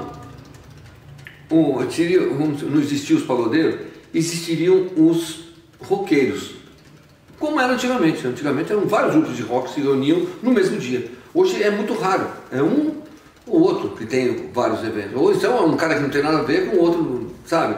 Mas hoje, eu falo isso porque sempre houve essa rivalidade. Vai ter um show hoje, pô, os caras vão tocar no dia 22. Vamos fazer um show no dia 22 também, lá no outro lado do mundo. Aí acabava, isso foi espalhando. Por isso que não teve uma união como o pagode, que virou uma febre dos anos 90. Mas isso eu estou falando. Você dá a mão para quem está embaixo, se a pessoa falar assim, pô, em vez de sentir inveja, fala assim, pô, meu, será que você pode dar uma força? Pedir ajuda. E essa pessoa, com certeza, que quando você está num lugar e você acha que aquele lugar é seu, a melhor forma de você saber que se o lugar é seu, você dá o lugar para essa pessoa que está te invejando. Você quer ficar aqui? Então fica aí. Vê se vê. Então, se o lugar é seu, o seu lugar é seu. Então, dá o seu lugar para outra pessoa para ver se é o lugar realmente. Sabe que tem uma palhinha disso aí? Não. Tem um filme de baterista, não sei se vocês chegaram a assistir, Whiplash. Eu vi, mas eu fiquei tão agoniado uma hora com o tratamento do professor, do cara, que eu acredito que aquilo ali seja ficção, porque é impossível um aluno se sujeitar àquilo ali, porque para mim aquilo ali transcende a arte para mim não é sofrimento, a arte é... Eu lembro desse filme. Então, aí aquela tem forma de ensinar, mas acho que é fictício. Eu acho que aquela forma de ensinar eu não concordo. Era verídica? Mas eu acho que não colocado ali, porque no final do filme, sem querer a gente também sai completamente fora da entrevista, né? Não, eu acho que não sai não, porque eu acho que a entrevista ela leva a gente para algumas reflexões que é importante a gente compartilhar isso aqui, né? Aquele momento que ele sabe que aquele maestro, que era top, ele não conhecia o caráter do cara, mas que ele consegue a vaga, ele não tinha nenhum ponto de arrogância ali. Pelo contrário, ele respeitava os outros músicos. E o próprio maestro rebaixa o baterista que estava nesse posto que você falou, que era o cara que estava ali, coloca ele numa posição de segundo lugar, que nem é sub ali, é segundo lugar, que é o cara que arruma e vira a partitura para o outro, quer dizer, para um cara que estava ali tocando, era o principal, era o titular, a palavra é essa, era o titular. Você coloca um outro cara como titular do nada, um cara que nunca ninguém viu. E depois você começa esse jogo de trocar os dois e de humilhar os dois e colocar nenhum de vocês dois presta para esse lugar. E ele se coloca numa posição, quer dizer, depois no final do filme fica meio explicado e tal. Eu acho que países muito radicais, asiáticos principalmente, russo principalmente, tem essa exigência no esporte, tem essa exigência na música, isso é incontestável. Esse tipo de tratamento... Na música erudita e na dança, por exemplo, no balé, realmente o negócio é complicado, né? A disciplina, você pega os atletas olímpicos, o treinamento deles é uma coisa quase que militar, assim. Mas eu acho que isso que você falou faz muito sentido, porque também tem duas situações que eu vivi, por exemplo, e eu vivo constantemente isso. Eu assim, eu até hoje, eu respeito, admiro e não compito com os caras que chegaram antes de mim, que serviram de referência para eu me avaliar, né? Não só como músico, mas como pessoa também, porque eu bato nessa tecla, não adianta você ser uma pessoa legal pra caramba e não ter competência no seu instrumento, e não dá para você ser 100% competente e não ser uma pessoa... Então, assim, eu já dei oportunidade para pessoas que tiveram um caráter estranho e eu não gostei, como eu já recebi ajuda de pessoas que até hoje eu faço por merecer elas terem olhado de cima para baixo e terem estendido a mão para mim. Eu costumo dizer essa frase: se for para você olhar de cima para baixo para alguém, que seja para puxar ela para cima. Só que isso depende muito do caráter individual, porque se você puxa uma pessoa que é mau caráter para cima, aquela pessoa, como é de verdade a criação e o caráter dela, vai virar um fato, ela na hora te machucar, te magoar. Não sei se derruba, porque de fato eu nunca desejei... Você dá um lugar para a pessoa, ver se ela tem a capacidade que você tem de estar no seu lugar. Eu nunca desejei nada que é meu, cara, que não é para ser meu. O que não é meu, cara, eu não desejo. Você pode ter o melhor carro, o melhor barco, o melhor casa, o melhor baixo. Se não é meu, não é meu, cara. Agora, o meu Janinezinho, se estiver bem regulado, é meu, cara. Tá tudo certo, você tá entendendo? Então acontece muito isso, cara, da gente ajudar muito as pessoas e as pessoas não entenderem a oportunidade que elas estão tendo ali de serem ajudadas por alguém que já carpiu pra caramba, que já passou por várias e dá de mão beijada informações assim valiosíssimas, né? E por outro lado, tem muita gente que também tem um senso de gratidão absurdo, assim. Eu conheço muitos músicos que não tem esse tipo de vaidade, de problema de falar, pô, aquele cara ali é uma referência, aquele cara ali me ajudou muito, aquele cara ali é maravilhoso. Eu conheço muitos. Eu também conheço vários. Muitos, existem. Nós somos muitos, eu faço parte desse time também e levanto essa bandeira de forma seríssima. Agora, também tem, como em toda profissão, aquela galera que é competitiva, que fica chateada com o seu sucesso, com as oportunidades que você tem. E, cara, assim, todo mundo conhece o que está dando certo, mas para dar certo muita coisa não deu. E aí ninguém sabe do que não deu certo. Ninguém tem, né? O que não deu certo na carreira de alguém que hoje acontece? Muita coisa não dá certo e é o processo. Não tem para onde correr, né, cara? Queria destacar na linha do tempo que eu peguei, porque assim, para mim é muito valioso a gente ter esse bate-papo com você, como você falou, meio um lado B, porque muita coisa que eu vi sua na internet, entrevista, exalta coisas importantíssimas que a gente sabe que são, né, a carreira, os grandes músicos, né? Mas a gente enxerga também os grandes músicos, a formação que está em volta desses grandes músicos, é o que você falou do Djavan. É impossível alguém falar em Djavan em determinada época e não saber toda a formação. Mas não só saber a formação, saber que essa formação são os caras também. E pegando o gancho disso, porque eu citei o Dudu Borges uma hora sobre o assunto de que é uma coisa muito importante que eu nem me ative a isso, e depois que ele falou, isso passa pela minha cabeça agora constantemente. Serginho, quantos baixistas tocaram com o Djavan? Ele perguntou para mim no estúdio um dia, fazendo uma gravação lá com a produção dele, né? Aí eu falei, cara, o Djavan tem quantos anos de carreira? 50, 30, 40? 40 anos de carreira? 50? Vamos botar aí 40 anos de carreira. Quantos baixistas passaram pelo Djavan? Brasileiros. Que tocaram, que gravaram e fizeram turnê com ele e se eternizaram ali naquele trabalho, naquele processo.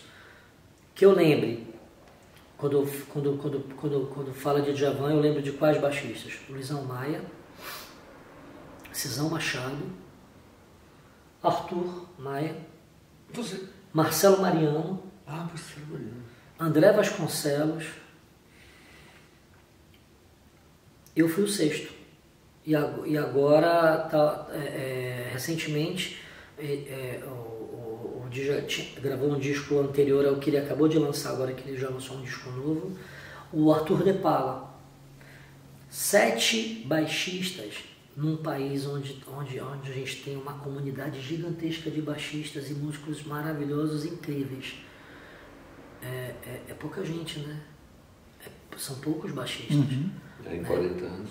Quantos músicos saem de Salvador, do Nordeste, de Manaus, de Rondônia, de Belém, e vem para o grande centro e consegue a oportunidade de entrar no mercado de trabalho e construir uma carreira positiva, onde essa pessoa consegue virar uma influência positiva para outros músicos, encorajando esses outros músicos de que se aconteceu com ele, pode acontecer com você também. Se eu dei certo, qualquer um pode dar certo. Agora, precisa ter muita vontade, né? Precisa aguentar o tranco das perdas, ter muita sorte, porque você precisa ter sorte para alguém olhar para sua cara e gostar de você já de cara, né? Você pode ser uma pessoa incrível, cara, e a pessoa olhar para você e o santo dela não bater. Como é que você vai mudar isso? Porque que oportunidades você vai ter de provar para aquela pessoa que você é um bom profissional, uma boa pessoa, se ela não está te dando essa oportunidade? Então a gente precisa ter sorte até para ganhar a oportunidade, ganhar campo para poder mostrar o nosso jogo. Então assim, é muito relativo essa coisa do sucesso. E aí chegou no sucesso, acha que já é o cara, que já sabe tudo, que tudo é ruim, que nada presta. O sucesso vai ficar muito curto, porque o que é o sucesso? É você chegar num objetivo que você galgou lá atrás, ou é você manter a sua história dentro de um cenário musical por décadas.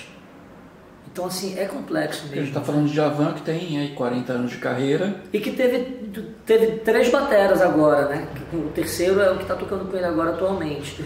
Teve o Theo Lima e o Bala praticamente a vida inteira. Aí entrou o João Viana, que é meu irmão querido, filho do Djavan, um músico sensível, maravilhoso também. E agora está o baterista atual. Então foram 4 bateristas. 7 baixistas assim, que gravaram discos e que fizeram turnês, né? E 4 bateristas. E você está quase respondendo uma pergunta que eu tenho para fazer para você. Mas eu vou deixar um pouquinho. Mas você não tocou a música ainda. Mas só finalizando essa coisa do Dudu. Então assim, ele me fez ficar atento a isso. Então assim, cara, pouca gente, cara, né? A oportunidade ela não é para todo mundo, por mais que você esteja preparado. Então assim, quais são os fatores que faz com que a gente tenha essa oportunidade, se destaque num bolo, numa cidade de pessoas talentosas e capacitadas? São muitas variantes. Então assim, a faculdade, a Berkeley, o Sousa Lima, o Clan, nenhuma outra escola ensina essa parte de vivência, né? Ela ensina você a ser um grande músico, a ser um super virtuoso, né? Mas eu acho que na vida real é tudo um pouco mais diferente, né? Falando.